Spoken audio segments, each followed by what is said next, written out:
bawah langit tanah Jawa, perempuan hidup dalam bayang-bayang penjara adat dan kuasa kolonial. Mereka dibungkam, dianggap hanya pelengkap dalam sejarah. Namun, dari balik dinding pingitan, ada seorang perempuan yang memilih menolak diam. Dialah Kartini.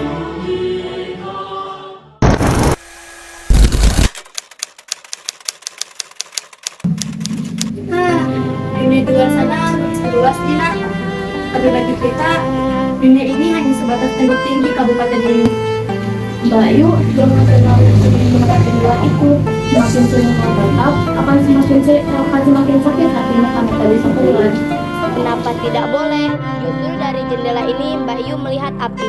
Api yang akan membakar aturan kuno bahwa perempuan hanya boleh di dapur dan di kasur. Bukan api untuk merusak, Rukmini, tapi api untuk menerangi. Lihat buku-buku ini. Penulis dari Eropa bercerita tentang perempuan yang bisa menjadi dokter, guru, bahkan pemimpin.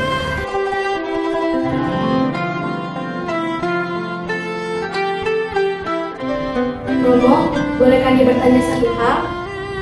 Ada apa nih? Wajahmu nampak gelisah belakangan ini. Surat balasan dari teman-teman di Belanda sudah datang. Mereka bertanya, mengapa dia tidak melanjutkan sekolah ini ke Betawi atau ke Belanda? Nih, kau tahu aku menyayangimu, tapi kau adalah putri bangsawan. Ada adat yang harus dijaga. Apa kata keluarga besar kita? Apa kata masyarakat? Apakah suara masyarakat lebih penting daripada kemajuan bangsa, Romo? Jika perempuan bodoh, bagaimana mereka mendidik anak-anak mereka yang cerdas untuk kemajuan Jawa? Kita harus membuat sejarah. Kita harus menentukan masa depan yang sesuai dengan keperluan kita sebagai kaum wanita. Dan kita harus mendapatkan pendidikan yang tepat sebagai kaum wanita. Apakah sudah menyiapkan membuat sesuatu? Mungkin sudah hari ini, Dina. Mungkin tidak saat aku berada nafas. Tapi aku yakin perempuan ini akan membaca surat ini. Dan mereka akan tahu bahwa mereka punya pilihan.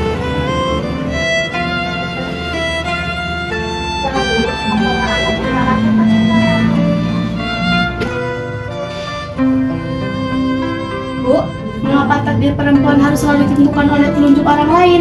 Apakah ibu tidak lelah hanya diam dan menerima? Nih, ibu diam bukan karena ibu lemah. Ibu diam agar badai di rumah ini tidak menghancurkanmu. Hidup adalah tentang pengabdian, Cahayu. Tapi pengabdian tanpa ilmu adalah perbudakan, Bu. Aku ingin terbang, tapi sayapku selalu dipatahkan oleh tembok-tembok ini. Terbang tidak harus dengan sayap yang terlihat. Terkadang, kau harus berjalan di tanah yang berduri untuk membukakan jalan bagi adik-adikmu agar mereka bisa lari lebih kencang darimu. Jadilah air nih, tenang, tapi mampu melubangi batu yang paling keras sekalipun. Nih, Bupati Rembang Raden Adipati Jaya Diningrat meminangmu. Beliau adalah pria yang bijak dan bisa mengerti pemikiranmu. Menikah? Jadi gini, akhir dari mimpiku untuk sekolah luar negeri, Romo. Setelah semua surat yang aku tulis, aku tak berhenti di pelaminan. Jika pernikahan ini adalah kunci untuk membuka pintu pendidikan bagi gadis-gadis kecilku, maka aku akan menerimanya. Tapi bukan sebagai tawanan, melainkan sebagai pejuang yang berpindah medan perang. Bayu, apakah kau benar-benar ingin meninggalkan Jepara? Aku tidak pergi, Rukmini. Aku hanya sedang menyebarkan benih ke tanah yang lain. Pernikahan ini bukan belenggu jika aku tetap menggenggam penakku. Tapi kau akan menjadi seorang Raden Ayu yang sibuk dengan urusan kabupaten. Aku akan jadi Raden Ayu yang memiliki sekolah. Aku akan jadi istri yang mendidik. Dan aku akan membuka sekolah kecil di serambi belakang untuk mengajarkan anak-anak gadis membaca. Saya nikahkan anak saya Kartini.